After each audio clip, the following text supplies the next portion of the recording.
Maplewood was the kind of town that looked like a postcard. Tree-lined streets. A charming university that seemed untouched by scandal.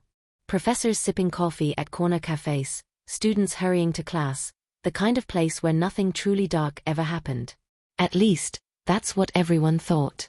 Until Professor Alan Whitmore vanished. Whitmore wasn't just a teacher, he was one of the most respected academics in the state. A man known for his sharp mind, unshakable ethics, and quiet devotion to truth. He had spent 2 decades shaping minds at Maplewood University, teaching philosophy and ethics. But in the spring of last year, Alan did something that would change everything. He uncovered corruption at the highest levels of the university, and just days after revealing his findings, he disappeared. Fade in low, tense music. What began as a routine investigation into missing research funds would expose greed, betrayal, and secrets buried deep within the walls of a prestigious institution. And by the time it was over, Maplewood would never be the same again.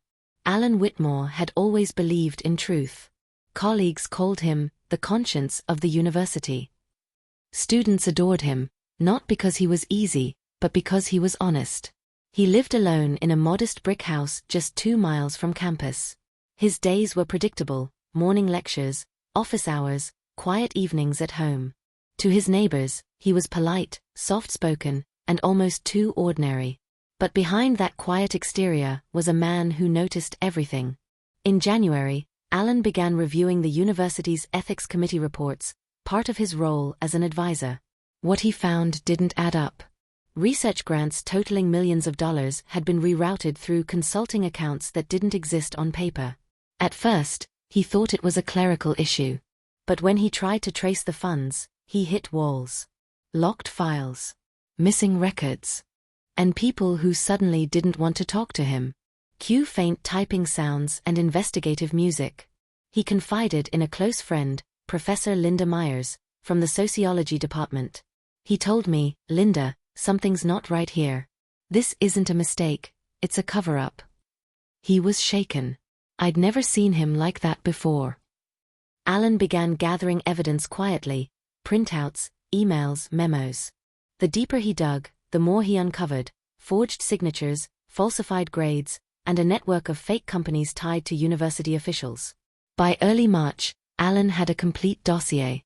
He called it the Maplewood Papers. On March 10th, he sent it to several local journalists and to the state's education board. 2 days later, he was gone. March 12th started like any other day for Alan Whitmore. He taught 2 morning lectures, graded papers, and attended a faculty mixer that evening at the university lounge. Surveillance footage from 6 p.m. shows Alan entering the building wearing his usual gray blazer and carrying a brown leather briefcase. He spoke briefly with a few colleagues, had a glass of wine, and sat alone for most of the night. Around 9:45 p.m., he told a friend he was heading home to finish up a few things. That was the last time anyone saw him. The next morning his car, a blue Toyota Camry, was found abandoned near Cedar Lake, a few miles outside town. The doors were locked. Keys still in the ignition. His phone, laptop, and briefcase were gone. Police initially suspected suicide, but that theory fell apart quickly. There was no note. No signs of depression. And Alan's sister, Mary Whitmore, insisted he had been upbeat the last time they spoke. He told me he was finally ready to go public with everything. He said, "It's time people know what's really happening here." He wasn't scared, he was determined. Detectives began to suspect foul play. When they checked the university's security cameras, they made a chilling discovery: 3 hours of footage were missing.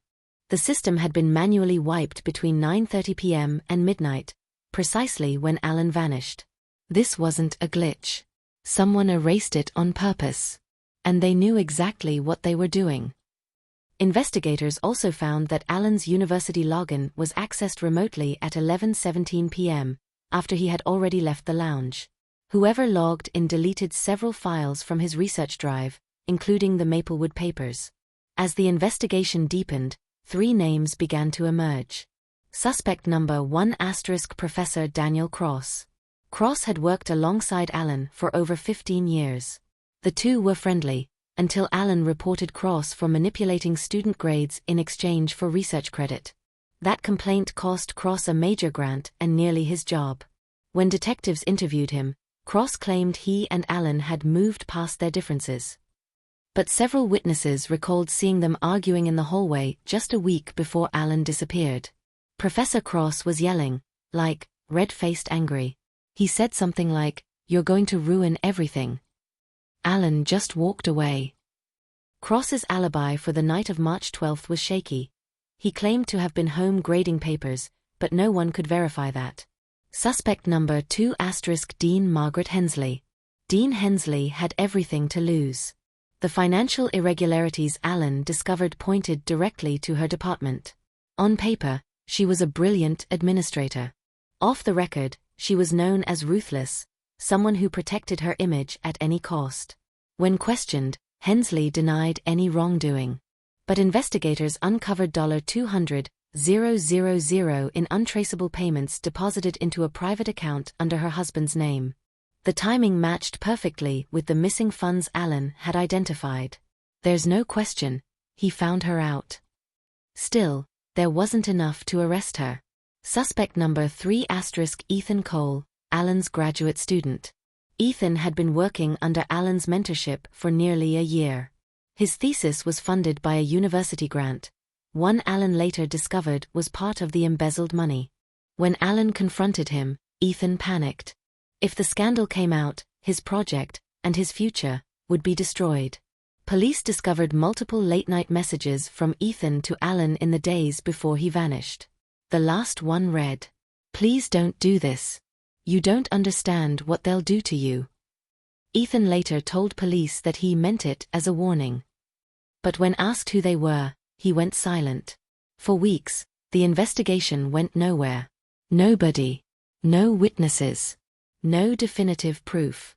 Until 6 weeks later, when Alan's sister Mary received a small padded envelope in the mail.